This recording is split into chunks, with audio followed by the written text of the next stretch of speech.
Today we're going back to the year 2011. The classic hard rock era is gone.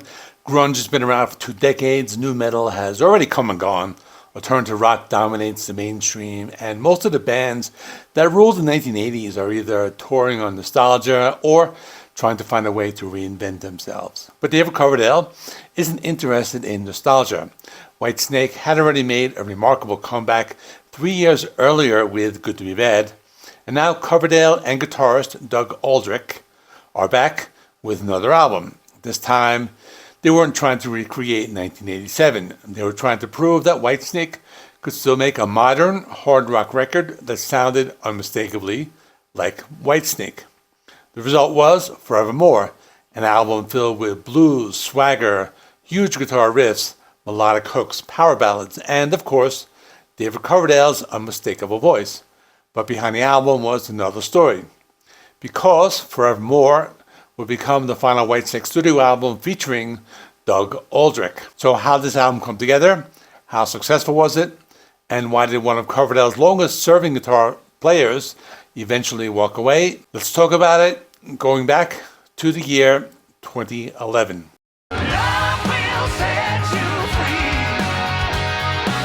By the time Whitesnake began working on Forevermore, the band had already experienced something that seemed unlikely a few years earlier, a genuine second act. At the long gap between 1997's Restless Heart and 2008's Good to Be Bad, Whitesnake returned with a revitalized lineup and a renewed creative partnership between David Coverdale and Doug Aldrich. Aldrich had joined Whitesnake in the early 2000s, and over the years he became much more than just another guitarist in the band's revolving door of 6-string players. He and Coverdale developed a productive songwriting relationship, and after Good to Be Bad, Aldrich began developing ideas for another record. Interestingly, the original concept wasn't necessarily another heavy Whitesnake album. Coverdale had discussed making something more acoustic and perhaps exploring a different side of the band. But as the writing developed, the project naturally became heavier, and that makes sense. Whitesnake's identity has always been built around a combination of hard rock, blues, soul, melody, and attitude. The goal wasn't to abandon a formula, but to bring all those elements together. The lineup featured Coverdale on vocals, Aldrich and Reb Beach on guitar, Michael Devon on bass, and Brian Tichy on drums, with Timothy Drury contributing keyboards. The album was produced by Coverdale, Aldrich, and Michael McIntyre. And Coverdale described Forevermore as embracing essentially all the musical ingredients that Whitesnake had represented throughout its history: rock, blues, soul, ballads, and plenty of attitude. The album would ultimately contain 13 tracks and run for more than an hour, making it a substantial statement from a band that had already been around for more than 3 decades. The title itself was meant to represent eternity, a love that lasts forever. But ironically, the album would mark the beginning of the end for one of the most important creative partnerships in modern Whitesnake history.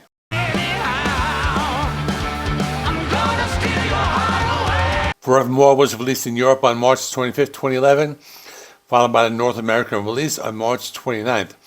It arrived through Frontiers Records, the label that had become increasingly important in keeping classic hard rock alive during an era when major labels weren't exactly lining up to sign veteran bands.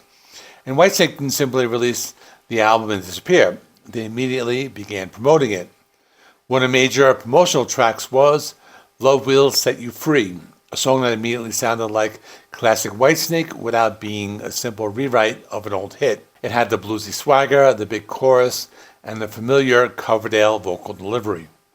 The promotional campaign also included videos and additional tracks such as Steal Your Heart Away and One of These Days. The band wanted Forevermore to feel like a living, breathing Whitesnake record, not a museum piece.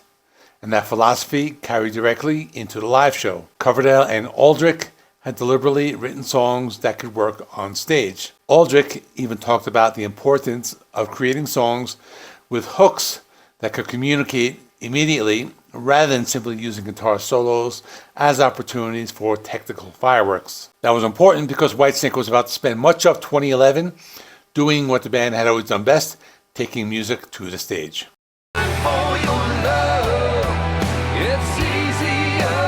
The Forevermore World Tour began on May 11, 2011 in Westbury, New York, and it was a serious international tour. Whitesnake played across North America before moving into Europe, South America, and Asia, eventually visiting around 35 countries. The lineup was built for the stage. Aldrich and Rev Beach gave Whitesnake two contrasting guitar personalities. Michael Devin provided the low-end foundation. Brian Tichy brought considerable power behind the kit, and Coverdale remained the center of attention. The set naturally mixed the new material with classics from throughout Whitesnake's history. Songs such as Steal Your Heart Away and Love Will Set You Free, One of These Days, Fare Thee Well, and My Evil Ways, and the title track all found places in the live set, and there were some special moments along the way. Former Whitesnake guitarists Bernie Martin and Adrian Vandenberg made guest appearances during the tour, creating a connection between the band's past and present. The tour continued through the year, including appearances in Europe and Japan, before concluding in Wolverhampton, England on December 8th. It was another reminder that while Whitesnake's record sales weren't what they had been in 1987, the band could still draw an international audience, and that audience generally liked what it heard.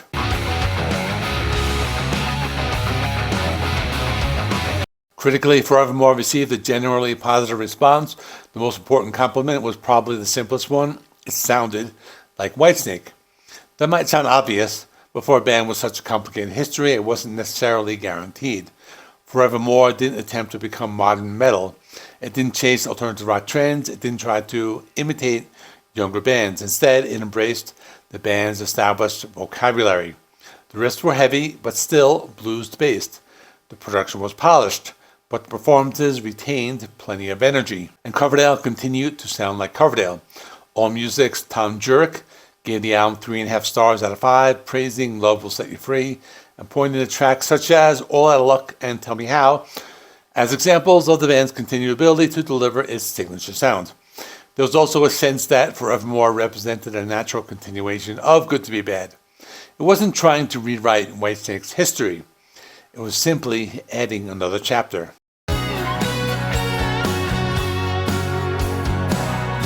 Commercially, the story was more complicated. Forevermore wasn't a blockbuster. In the United Kingdom, the band's home market, it reached number 33 and spent only 1 week on the main album's chart. But the rock and metal audience responded much more enthusiastically. The album reached number 2 on UK's rock and metal albums chart, behind Foo Fighters' Wasting Light. In America, Forevermore debuted at number 49 on the Billboard 200, selling roughly 12,000 copies in its first week. That was actually an improvement over Good to Be Bad, which had debuted at number 70 with around 8,000 copies. The album also performed well in several European markets. It reached number 6 in Sweden, number 11 in Finland, and number 16 in Norway, and charted in 15 countries overall. So no, Forevermore wasn't going to bring Whitesnake back to the commercial heights of the late 1980s, but that wasn't really the point anymore. Whitesnake had become a veteran hard rock band with a dedicated international audience, and by that standard, Forevermore was a success.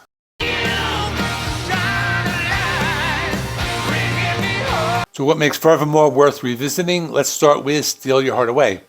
It's classic Whitesnake, bluesy, swaggering, and built around a groove that sounds tailor-made for the stage. Then there's Love Will Set You Free, arguably the album's most immediate song. It has the kind of chorus that instantly establishes its identity, while Aldrich and Beach provide the guitar muscle behind it. I Need You Shine a Light is another interesting track because it reveals the band's melodic side. Aldrich himself described it as having a strong pop sensibility, and the song demonstrates that Whitesnake didn't need to be at maximum volume all the time to sound convincing. All Out of Luck is another highlight, combining blues rock attitude with a heavier modern edge. Fare Thee Well brings out the more emotional side of the album, and then there's Forevermore, the 7-minute title track.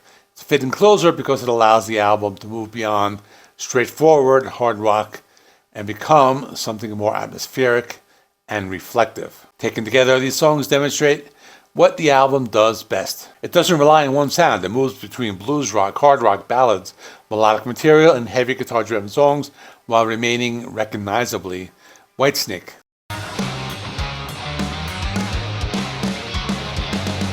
And this brings us to the most important question. If Forevermore was successful, the band was touring internationally, and Aldrich and Coverdale were still writing together, why did Doug Aldrich eventually leave?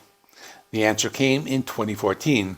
After more than 11 years with Whitesnake, Aldrich announced he was leaving. At first, There was some speculation about creative disagreements or other problems within the band, but Aldrich later explained that the real issue was much more practical.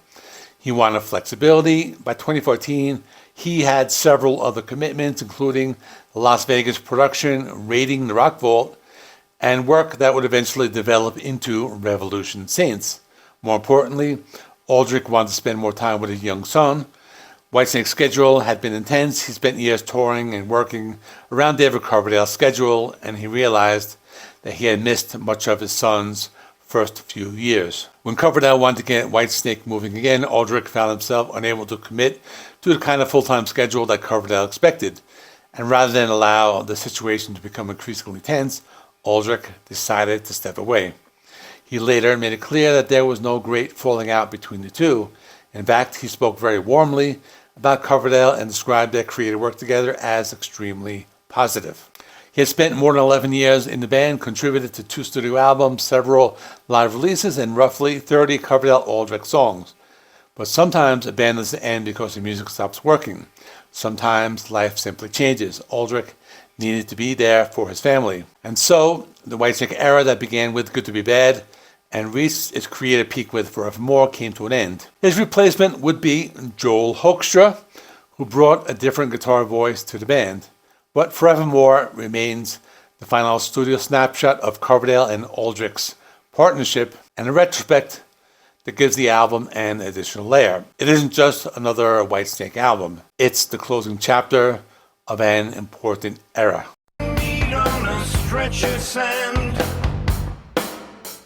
And now to talk about what comes next. Because in 2013, Deep Purple released an album that demonstrated how much life was still in one of rock's most important bands. It was called Now What?, Deep Purple's 19th studio album, and arrived during another major chapter in the band's history. It featured the lineup of Steve Morse on guitar, Don Airey on keyboards, Ian Gillan on vocals, Roger Glover on bass, and Ian Pace on drums.